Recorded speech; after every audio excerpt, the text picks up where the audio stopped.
Kita beralih pemirsa, Yayasan Sekolah Harapan Mulia Palembang menggelar bakti sosial yang merupakan kegiatan rutin tahunan. Selain bakti sosial, sekolah juga membagikan zakat fitrah kepada 1.000 warga yang tinggal di sekitar wilayah sekolah tersebut.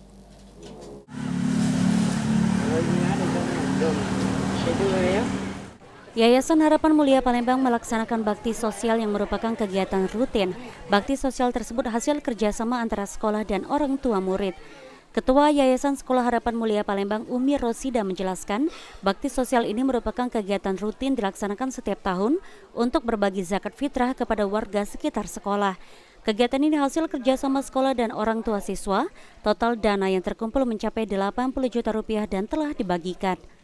Paket yang dibagikan berupa beras sebanyak 6 kg serta mie instan kepada 1.000 warga. Menurut Umi, kegiatan ini bertujuan mengajari murid bagaimana berbagi, memiliki rasa empati terhadap lingkungan dan juga warga yang membutuhkan. Hari ini merupakan kegiatan rutin dari Harapan Mulia yang sudah kita laksanakan selama 20 tahun ya, 20 kali jadinya. Itu kegiatan untuk berbagi zakat fitrah untuk masyarakat sekitar kita.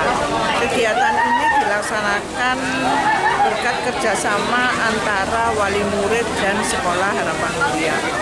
Dana yang terkumpul dari zakat fitrah ini kurang lebih 80 juta dan itu sudah dibagikan kepada masyarakat sekitar.